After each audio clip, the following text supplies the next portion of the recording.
Then now I hope that we can start. Today we have the second meeting of the session dedicated to artificial intelligence and its application in bioinformatics. I quickly remind all of you that the main goal of these meetings, at least the way that I think about these meetings, is sort of an attempt to understand what is the scope of these new methods in the sort of routine, daily routine of bioinformatics, and what are the prospects of these methods, and what will essentially our work and our work routine look like in a couple of years after these methods sort of mature and become part of that everyday work routine.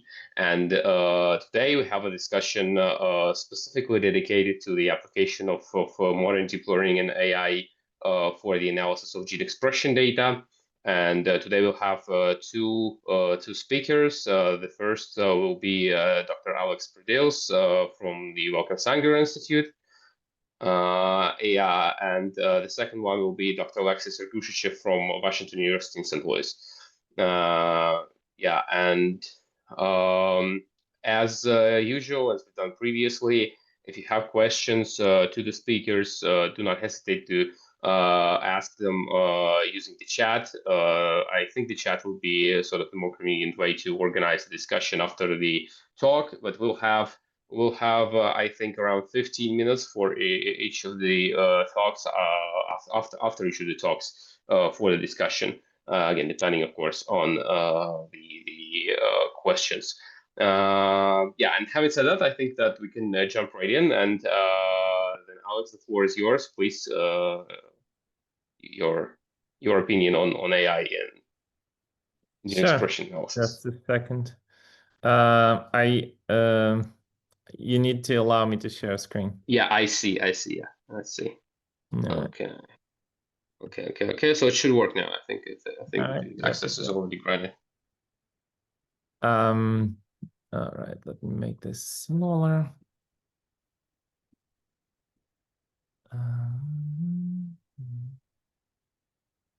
Can you see my screen now? Yeah, we can.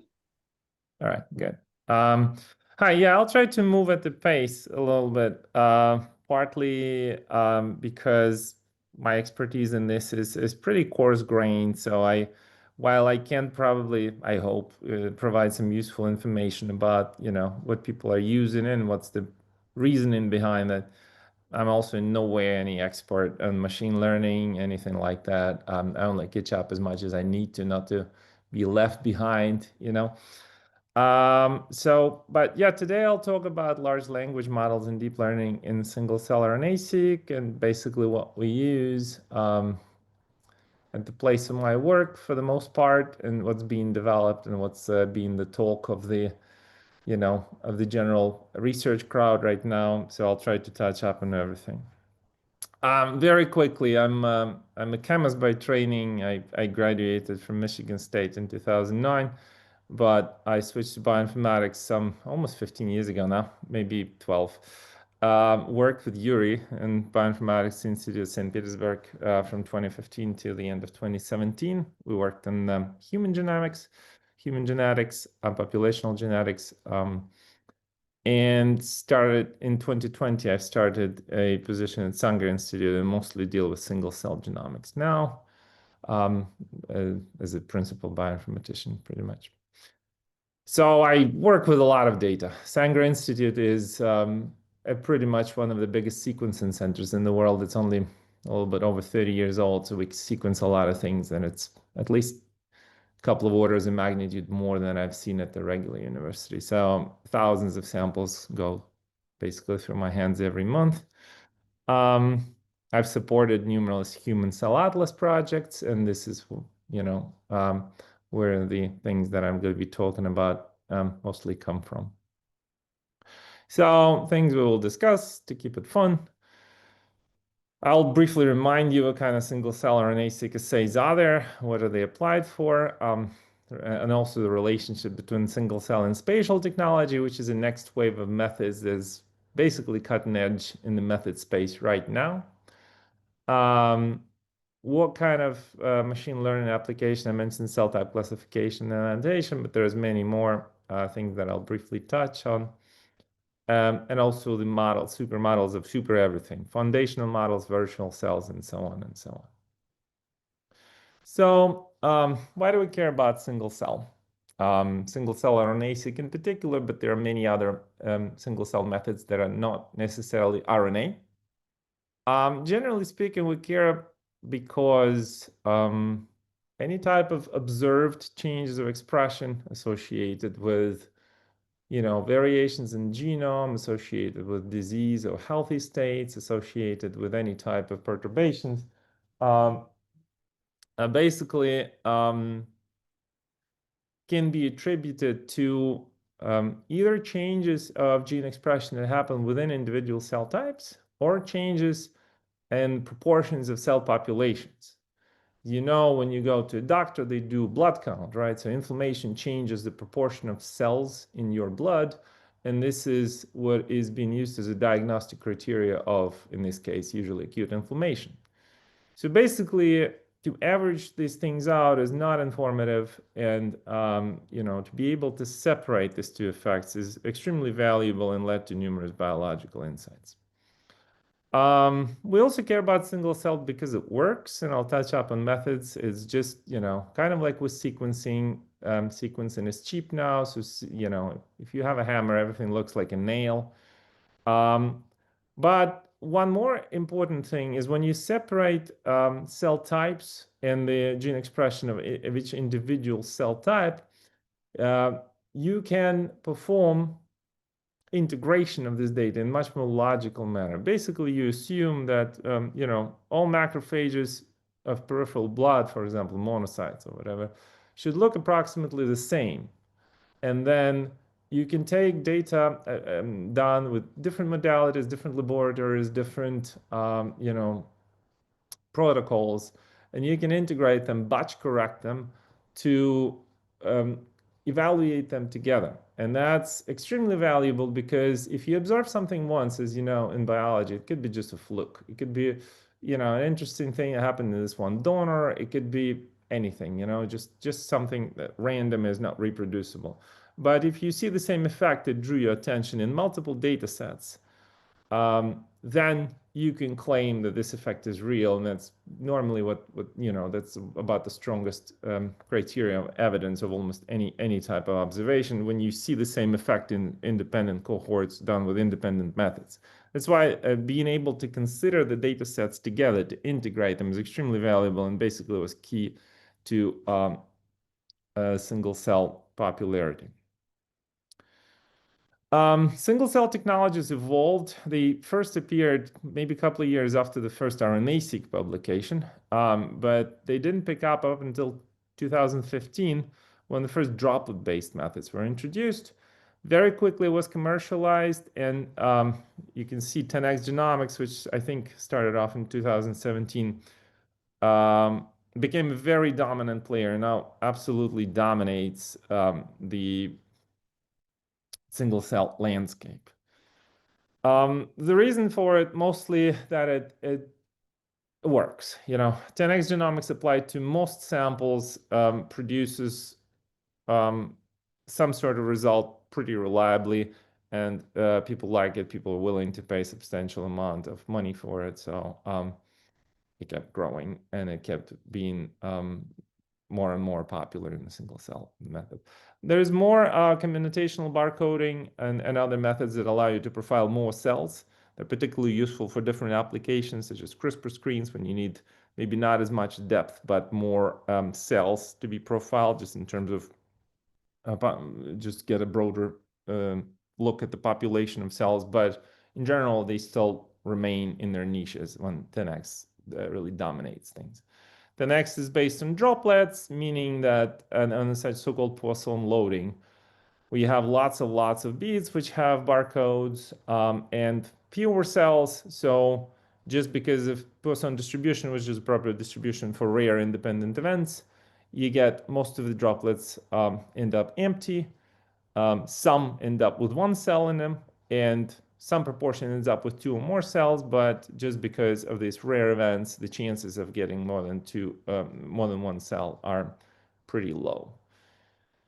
So there are many, many flavors of even 10x, which is, like I said, is now a dominant player, kind of like Illumina is a dominant player in sequencing. You can profile your single cell data sets from 3' or 5' end. Or you can do full length. You cannot do full length with 10x. You can only do full length with other methods such as SMART-seq. And that just refers to a bias of reads in terms of like where they land in the gene. You can do single nucleus RNA-seq for cases when tissues are hard to dissociate, such as brain or muscle tissue, when cells are kind of like impossible to put through cell sorter, but you can get nuclei and sequence nuclei as if they were cells. You can do single cell attack-seq, which is not RNA-seq, is a DNA-seq. You profile open chromatin by inserting transposons into it and then sequencing the location and finding reads where transposons are inserted. Hence, you conclude that this is where the chromatin in general is open and available for transcription or for interaction with enhancers and so on. You can do so-called multiome, which is single nuke plus single cell attack. Meaning that this is with the same barcode. Basically, if you have 10,000 cells, they'll be profiled, or nuclei in this case, you'll have 10,000 barcodes for which you will have both attack and RNA-seq profiling. Site-seq is a useful proxy for proteins, which you recognize with antibodies that are attached to a particular tag that's later sequenced. So you don't really sequence the proteins themselves.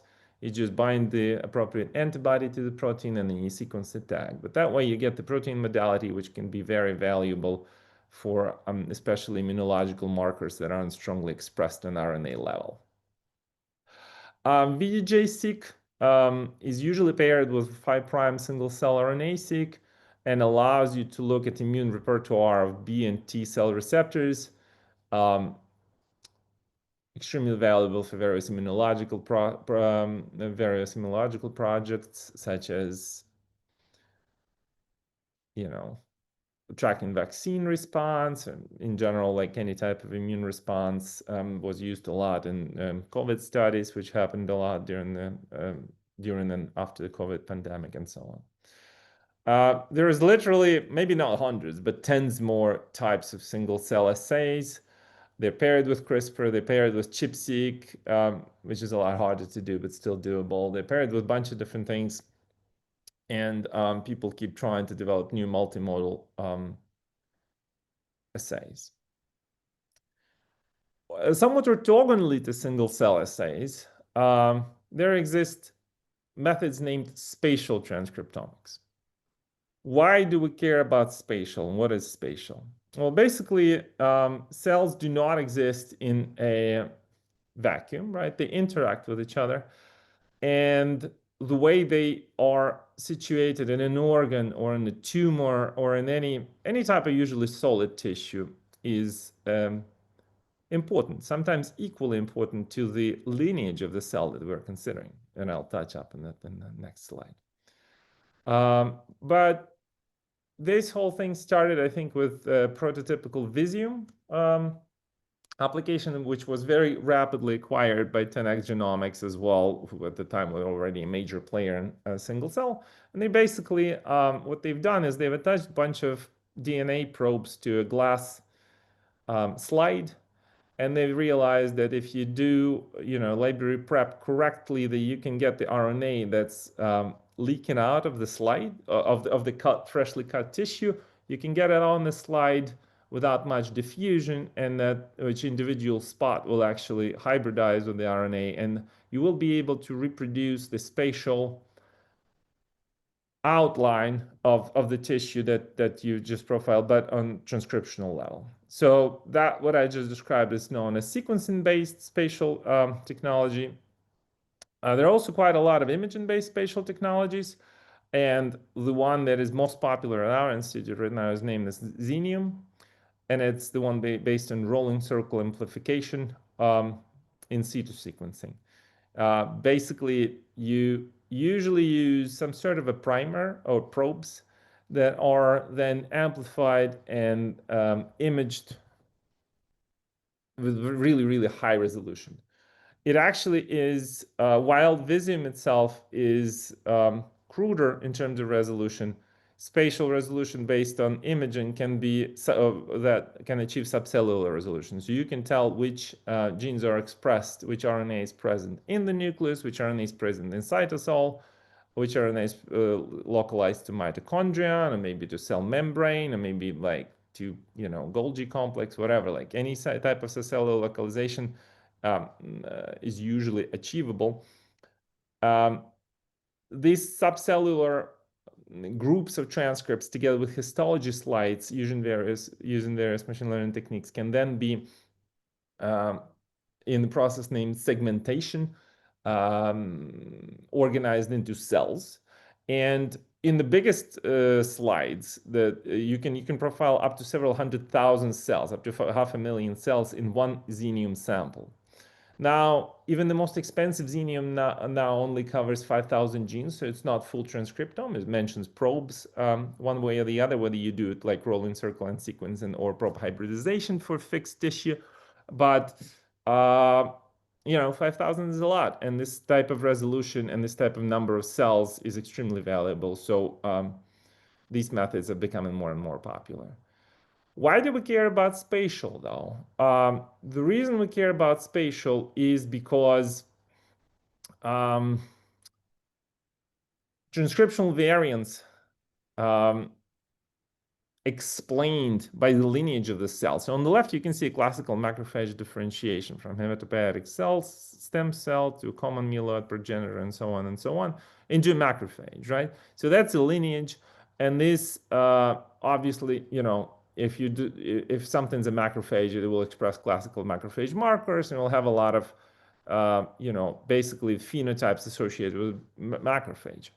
But then after that, macrophages mostly reside in tissue, and the signaling of concrete tissue and the metabolic requirements of the tissue, in general, the environment and signaling of the cells changes the expression profile of macrophage so much that the variance explained by the lineage is comparable to that confirmed by the spatial environment.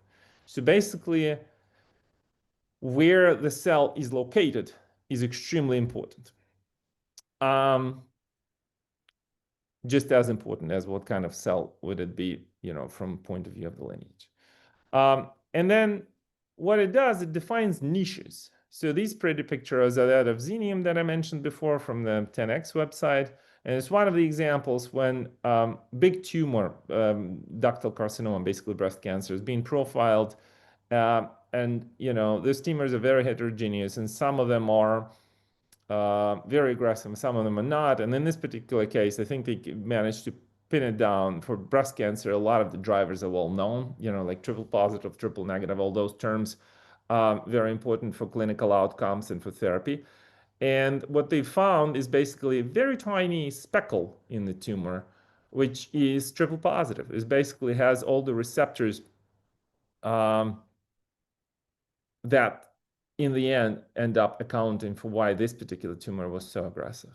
So spatial profiling in general allows you to discover meaningful cell associations in an unbiased manner that you had no idea they existed, right? So basically, should you do single cell, you would not know where the cells were located, and you wouldn't know that all the cells with positive markers there were actually clustered together in this sort of niche, or sometimes term microenvironment is also learned, is also used. So come back to the topic of our discussion. What is there to model in single cell and spatial? Well, the answer is a lot. There's a lot to model.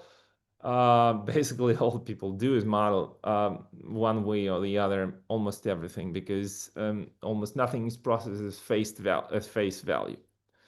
So first of all, batches. Modeling batches, integration using SCVI and related deep learning methods are now mainstream, and I'll touch up on that in a sec.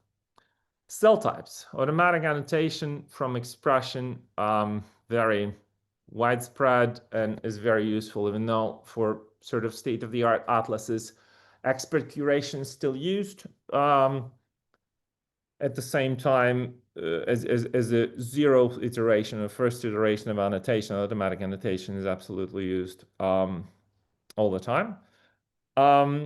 Cells themselves, I mentioned that Xenium and other related methods like Visium HD produce subcellular resolution where the limits of the cell themselves are not clear. So if it's imaging-based method, you can actually learn and segment those cells, and that's very useful. Cell composition is useful when you're trying to map your single cell data into bulk transcriptome or spatial transcriptome, and that you're trying to learn the composition of individual cell types in this particular sample or in each spot of a spatial data, usually for Visium non-HD. Niches is grouping the cells into microenvironments. I mentioned before, regulation. Transcription factor networks identify key regulatory programs that you usually infer from attack data. So should you have gene expression, that sets up a pretty perfect kind of multimodal scenario when you see changes in regulation between maybe health and disease or between closely related cell types. And then you see how it in turn changes the actual gene expression, and that produces a lot of valuable information of which transcription factors are key for a particular cell type and in which order are they usually, applied for particular transcriptional response. For most in vitro methods, you might have heard a lot of talk about organoids. So organoids is basically multicellular in vitro models of used for disease of various kinds, of used to model biological processes. You need a specific recipe of what to treat them with and how to stimulate in order for them to differentiate as close as possible to real human cells, right? So that is where the transcription factor key transcription factors defining the particular cell types come extremely valuable. It is a very intractable problem. It's really hard to find because the parameter space here is absolutely overwhelming. But some notable successes were achieved because of application of these methods to single cell multimodal atlases. And then finally, a very hot topic now is virtual cells of foundational models, which is basically super models of super everything. You're trying to, the idea comes obviously from things like ChatGPT, because ChatGPT, while being a language model, will technically becoming closer and closer to resembling real intelligence, right? So you can ask ChatGPT everything. So basically, similarly, people try to make something like a language model with a lot of, multimodal data, protein data, RNA data, methylation data, all sorts of data, and then try and be able to query that model for many different things. So the basic, one of the basic, I'll start with some deep learning applications which became mainstream in single cell world. One of such applications is dataset integration. Like I mentioned, single cell data, by their nature, allow integration of data sets generated at different laboratories, in different batches, in different places, and so on. And the basis of such integration is that we think that, say, macrophages of peripheral blood or monocytes, whatever, T cells, CD4 T cells, should all be approximately the same. And then we integrate them all together by changing the, trying to change the bits that are explained by the batch. So you basically, you do batch correction, but it's in contrast to batch correction that could sometimes be done on bulk RNA-seq, for example, when you have longitudinal studies coming from the same donor and so on. In this case, you assume imperfect overlap because your sampling could be different. Everybody's blood is different. Sometimes, so one of the samples will not have this cell type, the other will.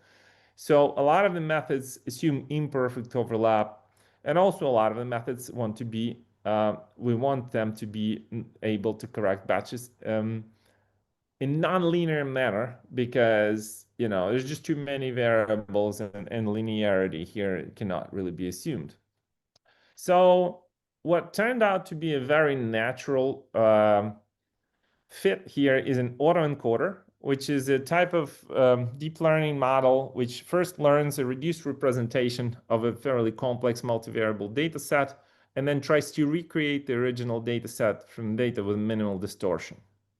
So the naive autoencoders don't quite work here, but when you do the variational kind, which learns a full distribution, it works even better because there was a lot of groundwork done in RNA-seq, which, for example, described the nature of gene expression distribution really well, and that, for example, that zero inflated negative binomial distribution fits RNA-seq results the gene expression data distribution perfectly. So that helped a lot. And this way you can add batches to this model, and basically it will learn things that can be explained with batch and separate them out with things that can truly be only explained by biological differences between the cells. So yeah, SCVI works really well. It works better than most other integration methods in most benchmarks, and it became a staple of large cell atlas projects, not in the least because it actually dramatically outperforms everything in large data sets. It requires GPU, but once you go to hundreds of thousands of cells or maybe millions of cells, literally SCVI is the only thing that will work in a reasonable time, unless you want to wait for half a month or a month. Your batch correction has to be done with this sort of deep learning method. GPU is needed and good GPU is desirable. So GPU is more and more becomes the mainstay of the compute for us. This is what we do. Another method has to do with completely different problem named as soup, known as soup. Basically, when a droplet-based method when you do single cell RNA-seq with droplet-based method, you tend to break your cells because cells are reasonably fragile and sorting kind of, puts them through a lot of stress. So some of them burst and RNA leaks out. What in turn means that, your droplets, which encapsulate individual cells, will also have RNA that leaked out from other cells, creating this type of background. And this background actually can lead to some embarrassing failures. For example, there's been early reports of some T cells that expressed B cell receptor and then turned out to be purely just noise, purely just soup generated. The soup is particularly bad when you have single nucleus or multi-ohm data set because you need to, by definition, you need to break the cytosol, a lot more RNAs in cytosol, it leaks out. So basically, in this case, this is a figure from Cellbender paper. Cellbender is a deep learning-based method which became, again, a staple at our institute in particular and all the pipelines that we apply for soup correction. And it shows, for example, for a mixed data set between the human and mouse that a lot of the cells deemed to be purely murine. They all have substantial counts of human, and that's not because there's another cell present in the droplet, it's because of the background. Similarly, here you can see a switch. The green thing here is exon fraction. And without going too deep into it, cytosolic RNAs, cytosol is where splicing happens. So in cytosol, RNA tends to have a lot higher percentage of completed splicing. While if you do single nucleus, you tend to deal with pre-mRNA, which is like before splicing. So the difference between a real nucleus and soup would be there would be a substantial difference of fraction of splicing that happened. And you can see here quite clearly that indeed is the case, and that these droplets with 100 or more UMIs are actually all soup. So this deep learning model learns this and then subtracts it from the matrix. Here's the scheme of the model, but without really going too deep into it. It's also now, I think it's variational autoencoder that has two noise components. One is ambient background noise, which is like RNA soup, and another one is bulk background noise, which is PCR chimeras, barcode swapping, and so on, which were particularly bad in earlier versions of 10x. Can be applied to anything droplet-based, but you do have to have empty droplets to learn this model on. Would not apply to split barcoding or something like plate-based. So these two are staples. What about non-staples? What about something that's kind of gray area? One of the projects we participated on is Cell by Gene Discover. It's sponsored by CZI, and it's an enormous compendium of processed data sets. Every single cell data set has two big components to it, right? There's an expression matrix, a count matrix, and the metadata. So expression matrix is for this particular data set, it has to adhere to a particular schema, but they don't remap everything uniformly. So it's whatever people say the expression is, which can create unwanted variability. However, the annotation is done by curators and it adheres to a particular schema, and it's the highest level of curated metadata you can actually hope to achieve for a single cell. This is from a paper, 60 million unique cells. There's more now. There's probably over 100 million unique cells, and it's a powerful resource. And what they do in order to standardize, to adhere to this schema, is basically to they use ontologies. An ontology is a controlled vocabulary plus relationships between these terms of the vocabulary and hierarchy of those terms. And many ontologies are maintained. So IBRE ontology, like if you go on EBI, you can look at various ontology resources.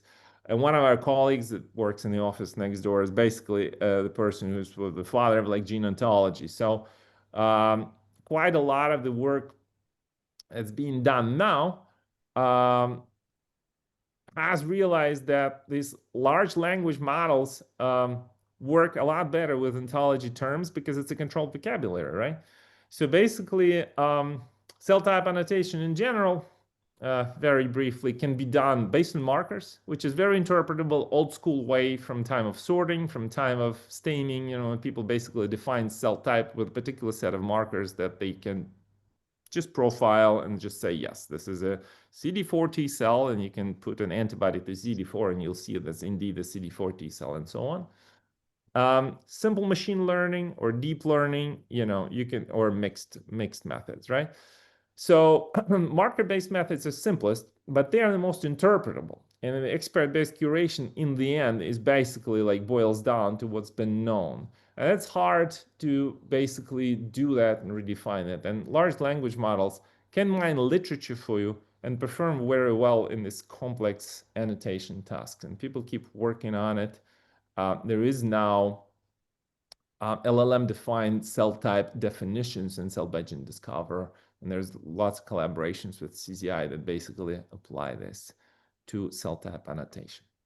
I won't touch up too much on cell type annotation. It's a very broad subject, takes a lot of time to annotate cells properly.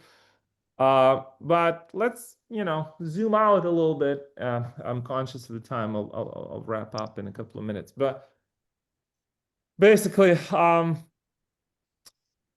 when does deep learning work well?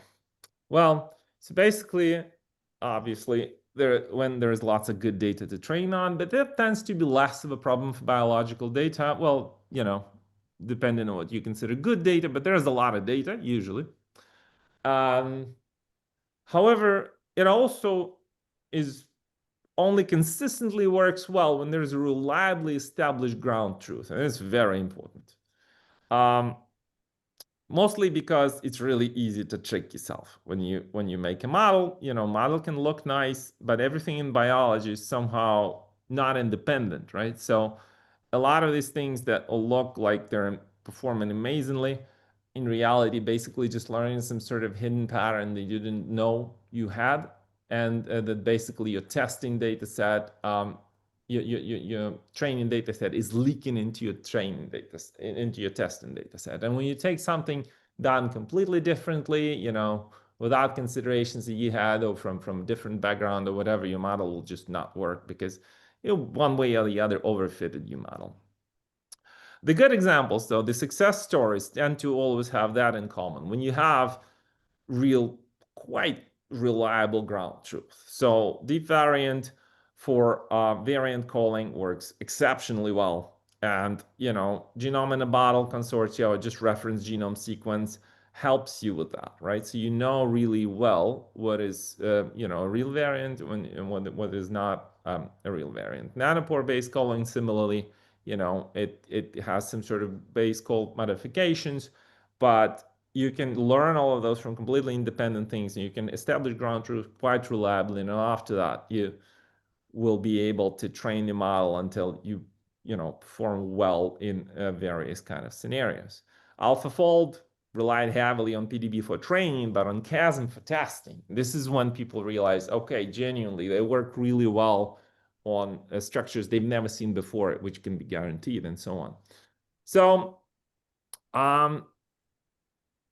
why did I bring it up? Well, because all the new hypey things are basically sort of getting out of control a little bit. So there are a couple of terms that are being thrown around a lot, which is foundational models and virtual cells. Foundational model, this is what I refer to as supermodel of super everything, right? It's basically like you take genomics, transcriptomics, proteomics, spatial profiling, maybe perturbation, maybe methylation, maybe longitudinal stuff and cell differentiation. And then you train this sort of a vast model with millions and hundreds of millions of tokens or whatever. And then you adjust the model in a way that you can predict lots of different things, right? So you can predict perturbations, you can predict effects of single variants, you can predict a lot of different things. Similarly, for virtual cell, whole cell modeling has been around for a while. This is one of the original papers from 2012. And normally this whole cell modeling was done using all the multimodal information that was available at the time, but the modeling was done in a more mathematical way. Like each module separated here as like transcriptional regulation or macromolecular complexation and so on. It was set by a family of differential equations, and then was responsible for one function, and these things will be sort of doing together. This is a really nice mathematical paper. You can see which things are being predicted and what kind of predictive power do we have. But now things shift into virtual cell. They're trying to predict incredibly hard things, like they're trying to predict phenotypes of an individual from individuals, all the multimodal data you can collect from it.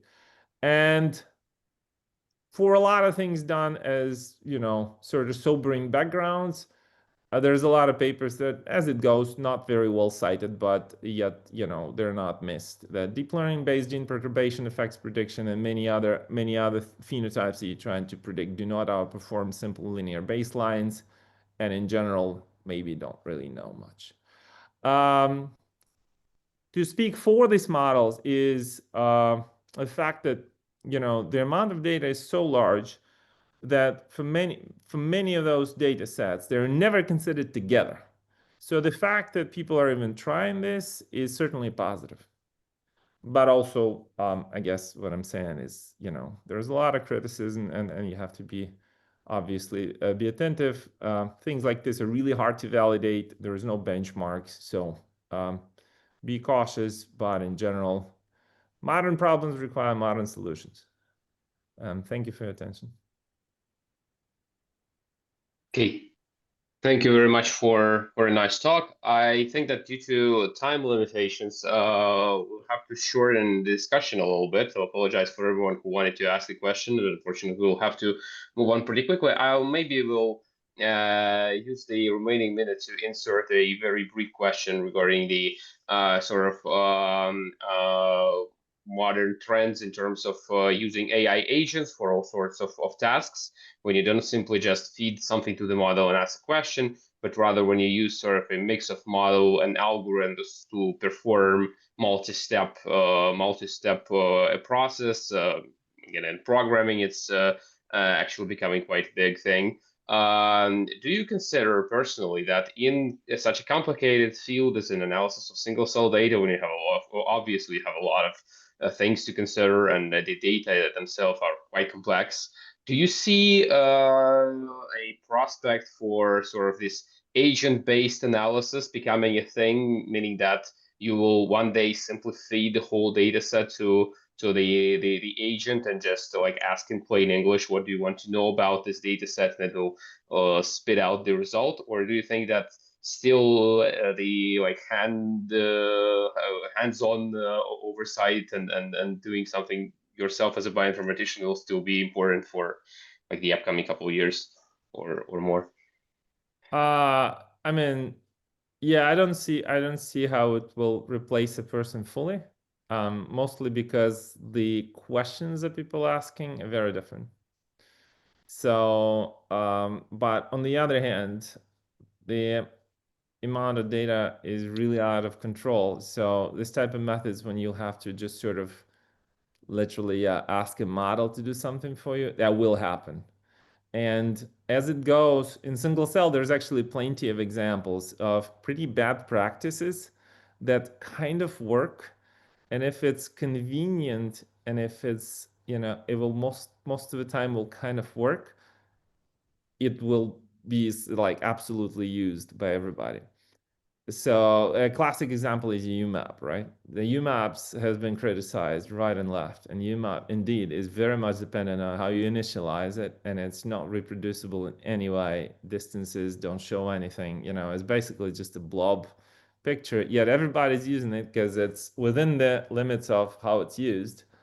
It coincides with clustering and it's useful, so people want something like this, and they'll make believe that it's a reliable method. So similarly, yeah, if the agent-based analysis will give fairly complicated tasks, more than 80% of the time we'll get it right. Absolutely, why not? It's basically like it's just speeding things up, really. It's not going to replace the questions because it's the parameter space there is intractable. So it's not going to be like do the analysis. There's no one analysis. There's a million of different things that one way or the other will require your attention. But yeah, it's already a good tool. In terms of like if just feeding an agent a single cell data set and asking it to annotate cell types, it already works. Like even ChatGPT will do okay.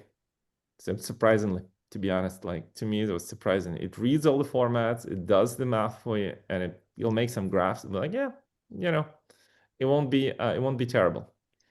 But specialized ones, of course, will do better. So Okay. Thank you so much for the talk and for the answer. I think that we'll have to move on to fit into our time a little bit for today's meeting. So with sorry that, I'd about like taking so to long. pass the microphone to Dr. Alexey Sergushichev for his talk about his experience and his opinion on the AI and in gene expression data analysis. Okay. Yeah, so hopefully you can hear me and can see my screen, right? Yeah, we can. Yeah, great. Well, I'll share my perspective on AI and gene expression analysis, which may be somewhat similar to what Alex, but also a bit different. And first, my background is also a bit different from Alex's. So I have background in computer science, and my lab develops algorithms or like for data processing and analysis. But we also like work a lot with collaboration to analyze some gene expression data set. So it's like both method development and applications. And today, like my talk will be split in like three parts. Basically, I'll talk first some general things and then about some applications or areas which I doesn't seem like kind of pretty skeptical, and the things that I'm pretty optimistic about. So first, I want to talk a bit about in general about machine learning, this part, and when it works. So first of all, like in classical machine learning, what's good if you have a like some fixed task, for example, like two like most important like foundational ones are like classification and regression. So when you have to classify some objects or predict some kind of value, and if you have a task like this, you also need some kind of ground truth data for training. So already like marked up objects for classification or like values for regression, and in this setting, you can train a model and validate that it works. We have very well established metrics to quantify how well it works, or if there are some problems on like overtraining and so on. However, I think this is the in biology or bioinformatics, we don't have this settings as good as this, and which brings some problems. However, if we are like talk about this classic machine learning, so there are several properties that I think pretty useful. The first is that that you have to have a ground truth data, and from that, as long as you have a good data set, you will have a good model with good predictive power and so on. If you don't have a good data set, well, you can't really train a good model for this. And another like phase of this is this problem about two modes of kind of prediction, which are interpolation and extrapolation. And for interpolation, basically the question is to predict, like to query something about the point within the scope of the training data. And for extrapolation, you kind of ask outside, like what the model didn't see. And interpolation is pretty easy usually. Well, not easy, but it's kind of straightforward and what machine learning models do well. So if you have like this point here, you can like it's easy by looking on the neighborhood to tell like what object it is. However, like for extrapolation, it's much harder, and you need to have some kind of models to predict, like really like mechanistic models to predict you outside of this scope.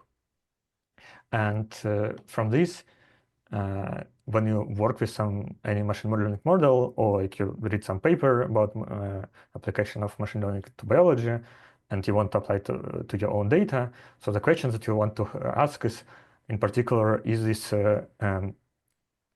is your data set is within the scope of the model that was trained on. So like, are your data is similar to what it has been trained on?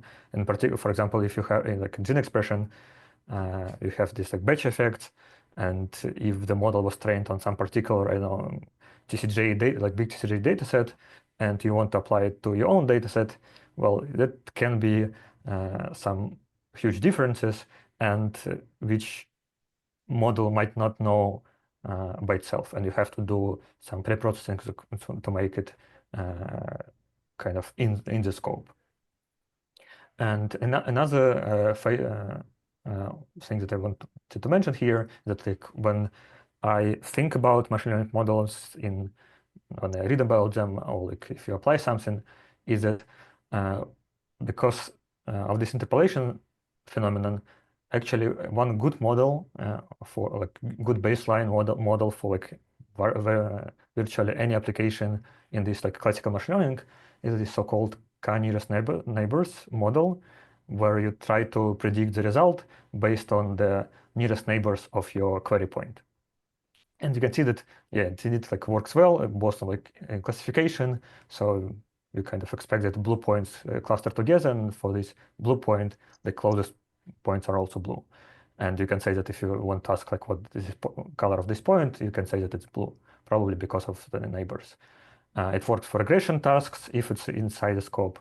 So, and however, the caveat is that this nearest neighbors is based on the distance, and you need your distance between the points to be what kind of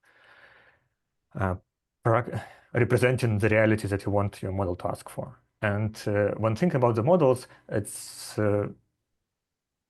interesting. Like, I know for me, it's helpful to think why, like, if the model works, like, what exactly are these distances and how it finds its nearest neighbors. And it also sometimes can be used to argue that, like, why a model doesn't work, for example, if you have the data if it can't find these similarities between the data point.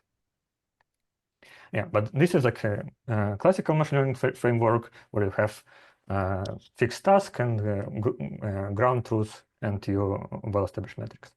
However, recently, like, we saw this rise of foundation models, which Alex also mentioned, and the idea is a bit different from classical machine learning.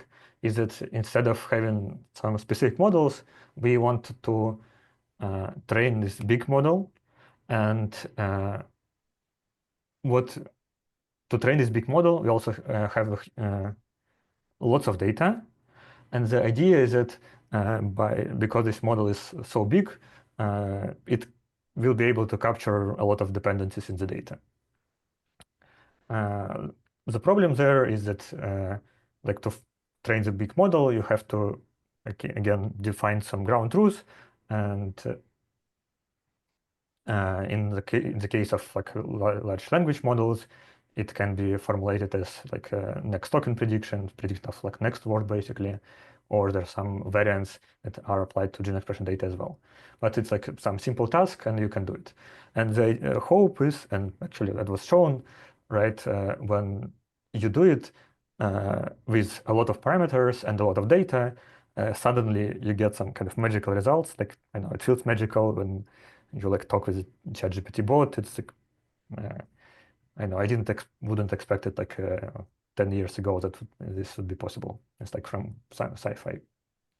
And then when you have this kind of model, you either can use it in the so-called zero-short setting, when you just ask, like in the settings of ChatGPT, just ask it to do stuff, or you can fine-tune and like provide some additional training on your particular task, and to use it like with more classical methods, for example. And then one is the important point that I want to make here is that, like, for training of the GPT-3 model, the one that actually produced this, I think, kind of magical results, there was about like 0.5 terabyte of data of text, and which roughly corresponds to a couple of 100 million documents or like data points that it was trained on. So this is kind of the scale that was required to achieve this GPT-3 level of, well, not intelligence, but performance, I would say, or like magic, as I write it here. Okay, so this were about general machine learning or like AI preliminaries, and now like let me talk about the things that at least for now doesn't seem to work, unfortunately, probably. And one of these is again this like one of the things that I think doesn't really work yet is this foundation model in gene expression. And well, after the craze of this ChatGPT, like everyone started, and as Alex mentioned, so people started to do to try similar stuff in relation to gene expression. So like one, for example, here's a slide from a CGPT paper, and the idea is the same. Like, well, not the same, similar to what ChatGPT training is, that we have a lot of data from different like cell atlases, data sets, and so on. So we train some kind of model. We maybe fine-tune it on our data set, and then we can use this model to do all sorts of tasks, downstream tasks like clustering, annotation, and so on. And if you look at the sizes of the data sets that was used there, so for CGPT, like was 30 million cells. For a recent like state model, it was like 150 million cells. It actually looks pretty similar to what GPT-3 model training dataset was. However, what I think is that these numbers can be a bit misleading in application to like these foundation models. And as an example, so one of the also like recent like pretty big data set and big effort is this Tahoe 100 million 100M data set, which features 100 million cells, so like single cell profiling, which is also like roughly a 500 gigabyte file in size, against very similar to GPT-3 training dataset. However, and it's like very, I don't know, maybe from a couple of years, like maybe 1 year ago. However, if you look closer, like what actually this data consists from, it's around 18,000 unique experiments. So there were like 50 cell lines and some 100, wasn't 100, some like around like a couple of dozen cell lines and a couple of hundreds of drugs treated pairwise. And so this is what we have, like unique data points. And otherwise, we have a lot of pretty good coverage in terms of cells, but these basically cells reproduce the same experiment within the same like well by the same lab and so on. So actually, like when I look at this data, it's not like 100 million data points. It's just like 1,800 data points. Well, maybe like a couple. Like noise is also important, or like biological variants contained in there, but it's like several orders of magnitude less than what is reported. And like I understand that the kind of these 100 million cells is objective, and this my kind of estimation of data points is pretty subjective and not well measured. However, I think this is kind of more interesting number when we consider it for like dataset training. And like similarly for like typical human data blood data set with 10,000 cells, there are like around only 50 cell types, which also makes it like a couple of fold difference between the number of cells and actual independent data points. So this makes like if you look, so what I'm trying to tell here is that is like reported number of cells for training of these foundational models are actually at least a couple of orders magnitude more than independent data points. So if now, like if you remember that we needed these 100 million data points for GPT-3, so now we these current foundational models for gene expression data, like single cell gene expression data, aren't on that level yet. And I don't know like if we're gonna be at some close time or not. And well, and we can argue like if like language of biology is harder than like human language or not. That's up to debate. And yeah, so this is kind of my intuition about these models and the reports.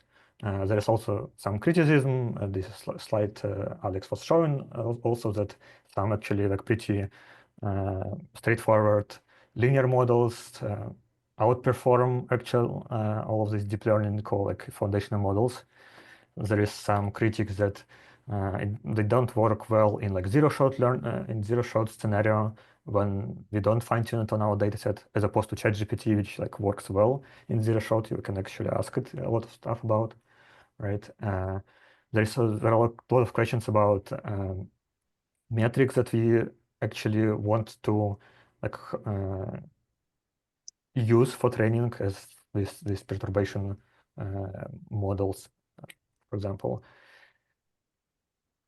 So there are a lot of kind of ambiguity and uncertainties around these things, and I'm kind of pretty skeptical at this point about this part, especially like about foundational part. So it can produce some useful results, but maybe I don't see how it's gonna be like GPT-3 level breakthrough. The other application that I'm kind of that is unintuitive for me, that it doesn't work that well, is this cell type annotation. And while there are like a lot of methods that tries to apply like simple classifiers, like deep learning classifiers, so ChatGPT based classifiers, it's still only kind of the first it can produce you a rough annotation of your data, but you have to manually adjust it and curate. And sometimes, for example, if you work on some tissues, you don't have expertise in immune cells, and they can be pretty important. So this slide is from paper like from 4 years ago, but actually I think it still holds true. So even though there are some methods that helps with automating cell type annotation, it's still like much it's still not fully automated, or like not reasonably automated at this point yet. And one of the problems is that the whole, while with this gene expression prediction models, it's kind of ground truth. You can have ground truth, especially like in these perturbation assays, right? When you can actually do the experiment and see what is the gene expression. Like for the cell type annotation, well, not everyone in the field are like agree what are the cell types, what are true cell types, what are not, what are the cell states and not cell types, and so on. So there is also a lot of uncertainties even within the field and what the outcome should be. So in this sense, I really like the idea, at least, about this. So there is a platform called Cell Annotation Platform that tries to address this partially, at least. So the idea is that you can publish your single cell dataset with annotations, and some other people can comment on it, or like provide some different annotations, and kind of by iterative process with like peer review and some consensus, maybe we can agree on some reasonable annotations and reasonable evidence of the annotations, and maybe this kind of platforms can be then used for proper training of the models that will be robust in different scenarios and can be applied to new datasets as is. I'm not sure that this particular platform will be the one that will make it work, but yeah, again, I kind of like the idea. But maybe without some enforcement or policies, I'm not sure that's gonna fly in the future. So these were like two major things for me that kind of people try to do and maybe reasonable to do, but that doesn't work yet. And next I'll talk a bit about things that apparently works, I don't know, better than my expectations at least, which are mostly about LLMs. So like LLMs, like ChatGPT will definitely, or some other models, we definitely saw that they kind of does produce some magical results, and they work well with text. And well, now not only with text, but like with text, they're pretty beautiful. And this like naturally suggests applications where we can use them to work with textual data in bioinformatics and gene expression. In our case, it's like can be used for dataset annotation processing. And those are a couple of examples, like this Rumaji website, like search engine of the datasets. They used well, not ChatGPT, but some also transformer-based embeddings to mark up some datasets and to identify biological conditions that were considered in the datasets. Then they applied it like for 30,000 datasets, so pretty big, pretty like large-scale effort.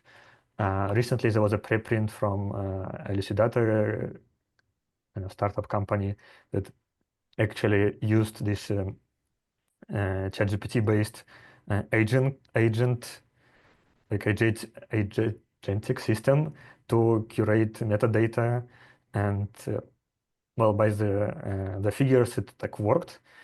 I'm not sure how much did it cost to run this experiment, and they reported only around 80 data sets for the analysis. So I guess it's pretty costly. So I'm not sure if it's gonna be scalable or like cheaper than a PhD student, or for example. Yeah, but there are things that definitely are in the works and probably can be used. One particular case that kind of very close to me is this: when we work with data sets, you might have, if you worked with data sets, you might have seen that people are not reliable in saying what they actually did in some kind of consistent manner. So there is this effort, like blog post and data set from this Colin Bio, also startup company, that they found that they also tried to annotate data sets, and they found this, I don't know, 30, 20, a couple of dozens again, variants of how people spelled this particular mouse strain, which precludes it from like straightforward annotation. However, with these LLMs models and by integrating LLMs with ontologies, as also like Alex mentioned, you actually can try to combine it and make a better like normalized annotation. In this case, they also did human curation, but maybe like what we try, like in my lab in particular, I'm also interested in this sort of stuff. And it turns out that, well, ChatGPT can work well with, at least on some level, with this like normalization on its own. So this is one of our like my chats with ChatGPT a bit ago, but like for this. For a playground, I think like if it could work. So I asked it to cluster this bunch of different biological terms, which are, some of them are synonyms, some of them like different writings of spelling the same thing. And surprisingly to me, it worked like really well. So it clustered all of these terms properly, so it gives them a proper name and so on. So independent of like spelling, if it's used somewhere in the literature, like it kind of understands it pretty well without any ontology or whatever. It, but I think it's like pretty perspective direction. And in our case, so we applied it as a also like part of this search engine called Corish, and the idea is that you can put some set in, and it will find some data sets from the geo, like from 80,000 geo data sets that have this gene set somehow regulated, and we used this ChatGPT based analysis to help us to get this annotation of what we see in the search results. But I'm telling you about this because of so one thing is that we can use something like similar to just like a word cloud based on these annotations like this. But there is one example that I think like particularly interesting is that you can go further and use ChatGPT actually to help you interpret the data like in a pretty scalable fashion. So in our case, like in one of the example that I want to tell you. So we used our Corish engine to search for data sets that have the signature of certain memory like CD8 T cells. Unfortunately, it's not published, so I can't really tell about it in details. However, what we saw as output was like a lot of datasets with memory CD8 T cells, like with some infections and so on, which we knew that were not relevant for our particular biological question. However, what we can do now is ask ChatGPT, like whether if there is some dataset or like datasets in these search results that have this gene signature, but not related to this memory phenotype. And it takes like it took a human researcher before to like go through this hundreds of data sets to see like if it's something relevant or not. And now, well, we can ask ChatGPT, and actually it turns out that it produces really reasonable results.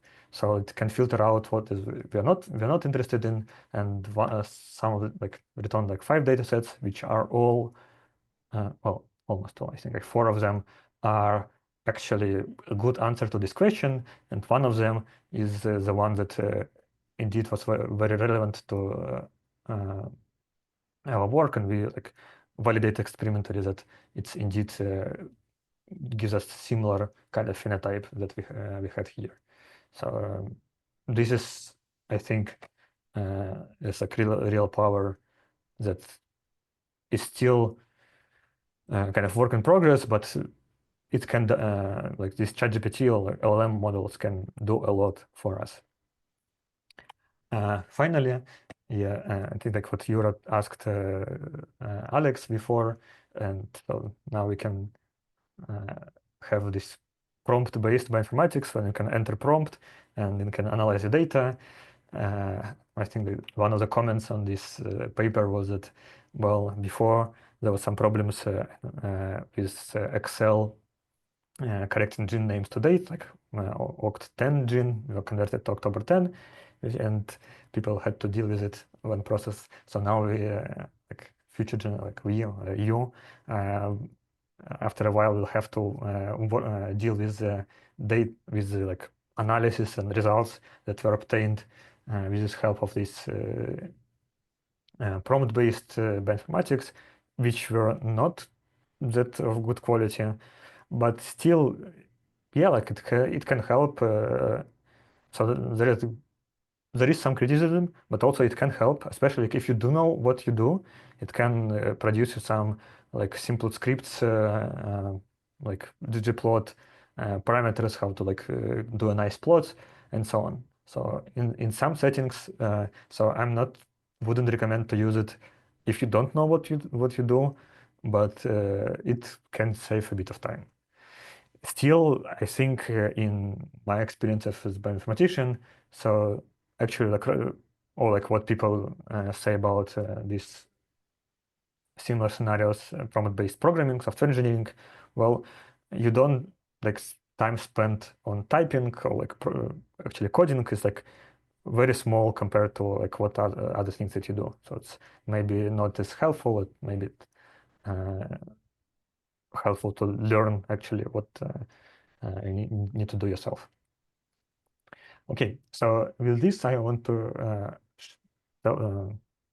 close with some final thoughts about this whole thing. So first of all, while this AI, like especially like machine learning or like AI applications can do a lot in terms of prediction, like science is not about prediction, so we want to understand things. So prediction can be helpful as a tool in some settings, but usually we want understanding. And if you use these AI methods, sometimes it can be helpful. It can be sometimes it's not. So it's pretty tricky. So it's not always a good prediction is a solution to your problems. Also, sometimes yeah, like simple methods can work just as well. Like as I thought, like as we saw these linear models, or again this nearest neighbors classification, or whatever. So it's helpful to keep them in mind when you work with or like read about a new flashy method. Also, unfortunately, in biology, it's very hard to get to ground truth, which limits what we can do a lot in this context of AI engine expression. And summarizing like these 3 points is that again, like Alex mentioned, these like examples of AlphaFold or like a deep variant, that these were like really great breakthroughs, and they had like really good data and like both ground truth and a large amount of data. So what could be this similar moment for gene expression? Yeah, I'm not sure. So I kind of pretty skeptical about perturbation prediction. Maybe like cell annotation, people have to do them all the time, but it's also not a well-defined problem. So yeah, I'm not sure yet.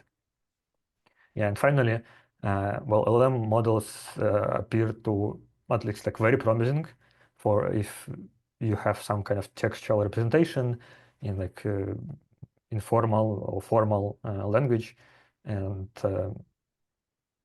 thanks to like this huge amount of data for this ChatGPT training. However, yeah, so they're not very reliable, so you have to cross-check it by expertise or some other methods. They can be costly to scale, so it may be cheaper to do it yourself, maybe not. One thing that's important, I think, to me at least, that open source model aren't as great as commercial ones. So if you build something that relies on ChatGPT 4.5 and then ChatGPT 5 is released and all of the models are kind of deprecated, well, you can be screwed. But finally, I'd like to stop on the positive note again. So I find this GPT-based like chat models very helpful for like exploration, some like drafts and just general thinking. And as I see it, it's kind of low risk, high reward situation where, well, it can produce some errors, but if you also think about it, you can avoid them, but also it can produce some kind of unexpected things that you didn't think about, didn't know about, which would be like your high reward situation. So I think, and this is like the end for me. So yeah. Okay, perfect. Thank you so much for your perspective. Now we have several minutes until we'll have to wrap up today's meeting, so we can actually have some discussion. I invite everyone who has some outstanding questions to post them in the chat, and we'll try to cover them.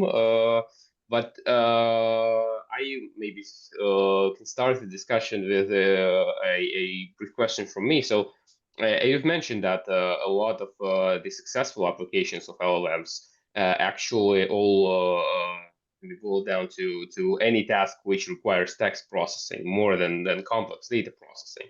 Now, if we think about what part of the analysis pipeline that we have can actually be done using this text processing, besides metadata that you mentioned, I think there is quite a bit of information about genes by themselves, which is encoded using natural language, using text, basically.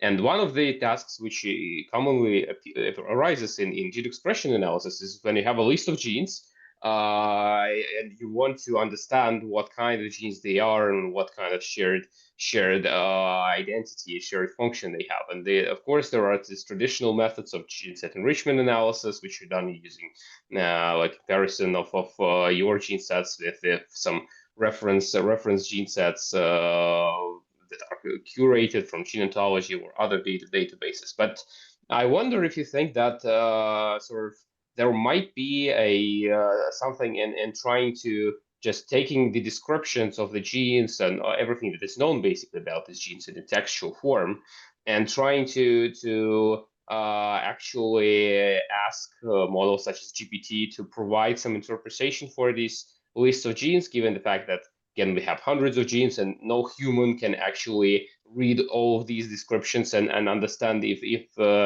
patterns that you see are actually like reliable or not. Do you think that LLMs can do this task better than humans?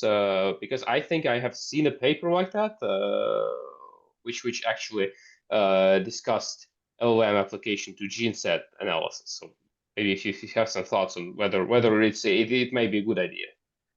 Yeah, like first of all, I think it can work like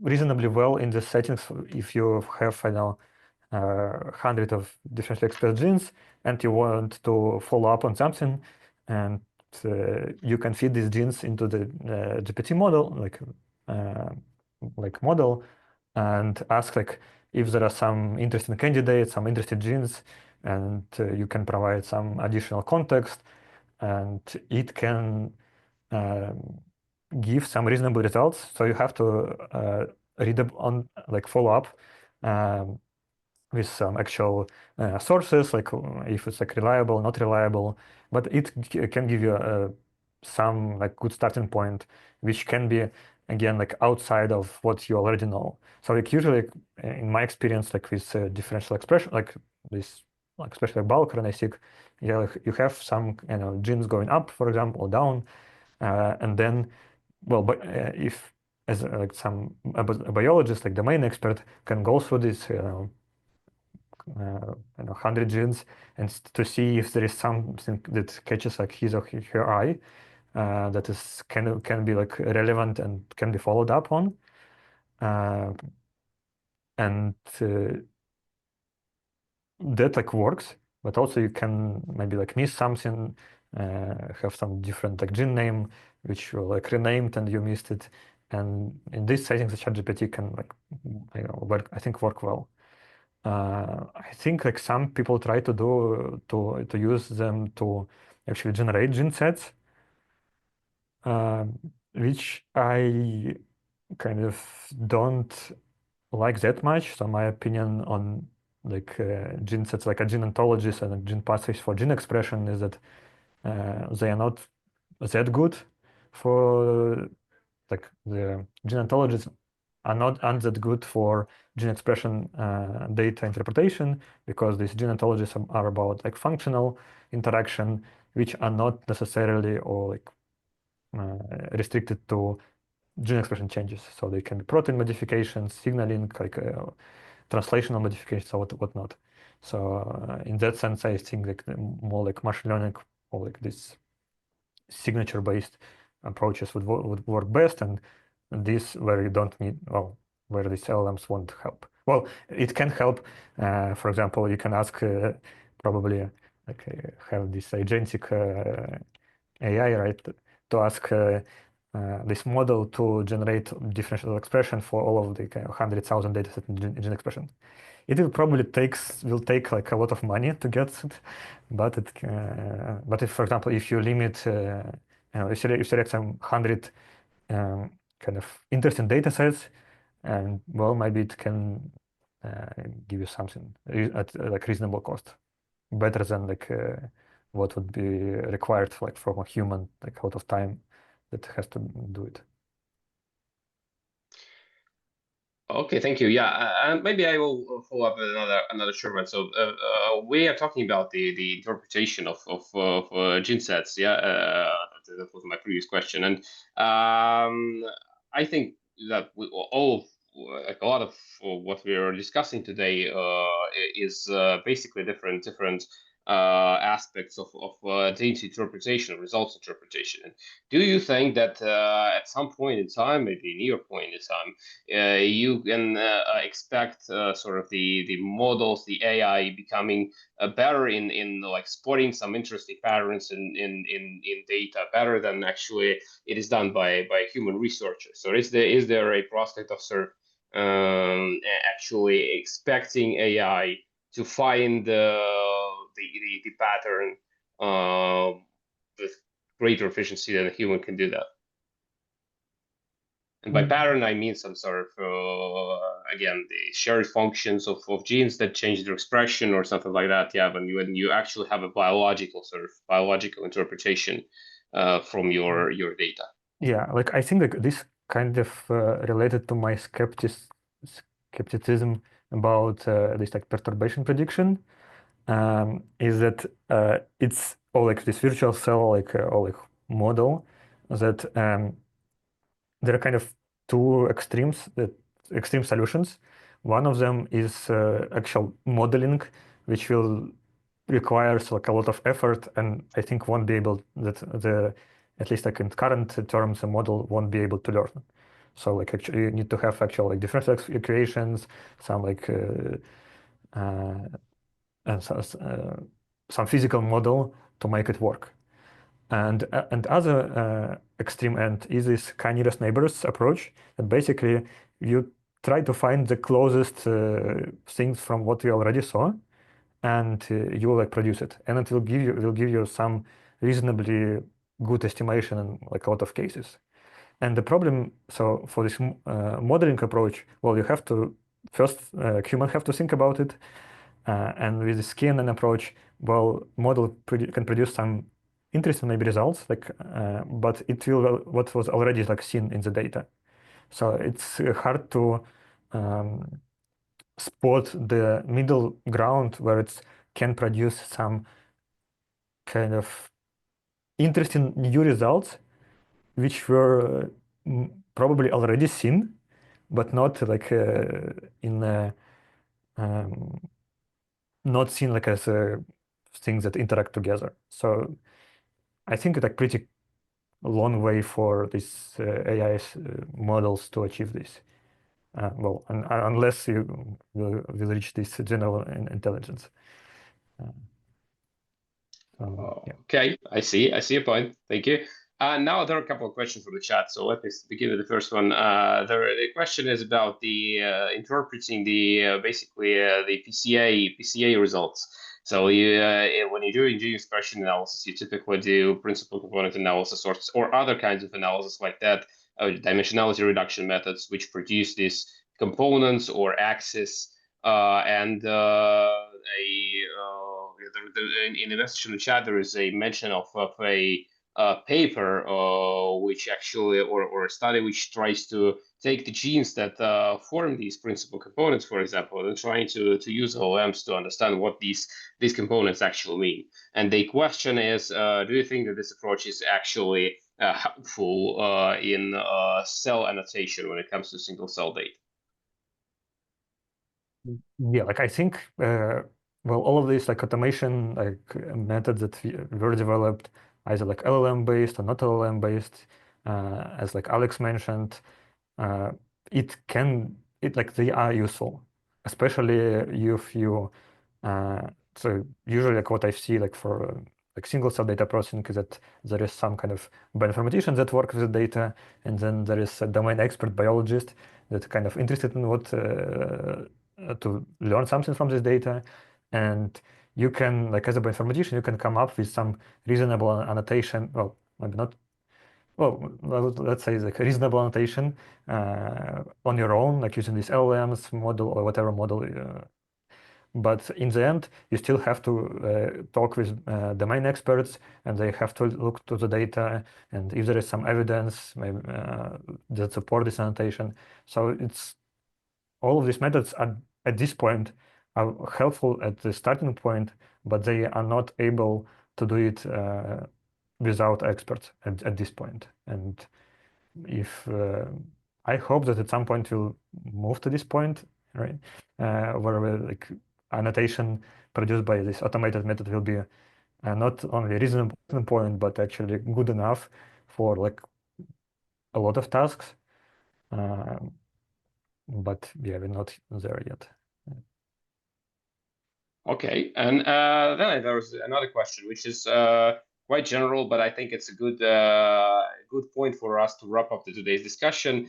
The question is about the search for therapy. So actually, the basic question is that there is a lot of diseases that do not have a cure now, and when we do the sort of gene expression analysis, for example, a gene expression experiment, and find the genes that change their expression in a particular disease, they think that there might be a way to interpret these gene sets not in terms of their function, but in terms of, for example, using AI to try to find a therapeutic route that can be used to tackle the disease, so like a mechanism for a possible drug. Do you think that this actually may be possible, to just like starting from a list of genes to try to find a therapeutic target or a route of therapy from this data, or do you think that there are more steps needed to do so? I think again, like at this point, maybe like for certain like particular disease, it can be helpful. However, like for not most disease that people study a lot are like common disease, and they have been studying a lot like for a lot of time, and all of the straightforward application, straightforward biology was already solved usually. So like simple, well, quote unquote simple AI methods won't help there. So they have to be used, have to be and can be used as a tool to help to discover some kind of biological mechanistic process, and that will help to find some drug targets and find some drugs and so on. But still, it's like a lot of science that has to be done before that. For some of the like maybe rare diseases, maybe it can be like more straightforward, but for rare diseases you don't have that much data. So also it maybe again like this perturbation style prediction maybe will be helpful for like drug screenings. So if you have already known the target and we have a lot of drugs that are available and FDA like approved already, so we can try to repurpose them for some like new model, new target, new disease. So that can be, I think, kind of relatively scaled by like pharma companies. But actually, to find like for a new disease, to find some cure on its own, AI I think won't be able to solve it. Okay, thank you so much for the talk and for your answers to the questions. I think that with that we will have to conclude today's meeting. Thanks for everyone who has attended the meeting, who has listened to the talks, and we hope to see you next time. Next time we'll have a discussion about proteomics and protein structures. In particular, we'll have a talk about proteomics and another talk about immune repertoire analysis, sort of the immunogenomics perspective on AI and deep learning methods. Thanks everyone, and see you next time.